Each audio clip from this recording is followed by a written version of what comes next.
depending on where you treat, you can adjust the position of the eyebrow. Because really, a lot of the treatment involves three different muscles. One is the frontalis muscle. There's a muscle that pulls up this way. It's both this sides. There's the corrugator muscle that pulls this way. That's when you get the 11. When you frown, go ahead and frown. So that's that muscle pulling. And then some people get a line here, and that's another muscle called the procerus muscle. That's the one that pulls down this way. So you can get creases here, and creases here, and it's all different muscles at work. What the Botox does is it prevents the nerve and the muscle from talking, so that the muscle doesn't move. So if you do too much over here, this muscle doesn't move, and as the muscle relaxes, the eyebrow goes like this. Yes, I think that's... If you treat more centrally and avoid this area, this muscle relaxes, and this muscle pulls extra hard, you can get extra elevation. Yeah.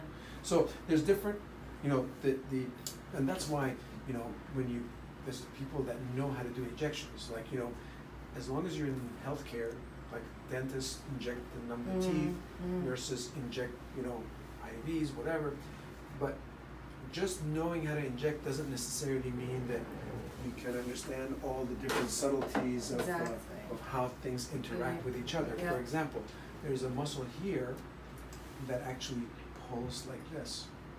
If you just treat that muscle, you can get the eyebrow to go up a little bit. You know what I mean? So you can adjust the position of the eyebrow just by playing around with which muscles you inject. So that's why I asked you, is how do you like the eyebrow? Do you like the eyebrow a little more arched than it is? Do you like it less arched than it is? Definitely not less. I don't mind the arch, or even if it's a little bit more. Okay. But when I do laugh, I feel that the front of my eyebrow actually goes up. Like I'll do I don't know if that's like a frown, but I'll do that. Yes. So I don't like that when I laugh. I can make that go away. Okay. But one other thing about Botox is I can preserve certain areas of muscle if you find that the eyebrow arched too much, I can bring it down. Okay. But if we treat too much of the muscle and the eyebrow does come down, you have to wait 3 months, because you know why it lasts only 3 months, right?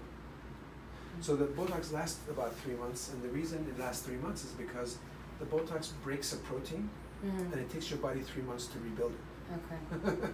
So that doesn't mean the wrinkles come back. I mean, you don't really have wrinkles anyway. I have some, I'm noticing. Erica from across the street actually said to me, it's time, you have to go. And I was like, great. But you don't, I mean, it's good to prevent it, obviously. Yeah. But you don't have them bad. Okay. But sometimes you'll get the Botox, and then 3 months goes by, the eyebrow starts to move, but the wrinkles haven't set in yet. It's because the reason things get smooth is when the muscle stops moving, your skin remodels and becomes smooth. Then when the movement comes back, the skin's bending, but the crease hasn't developed. It's like your finger. If you look at your finger, like let's say this finger, there's creases here, right? If I put this finger in a splint like this, leave it like that for a month, you'll come back, you'll see these creases are gone. Yeah.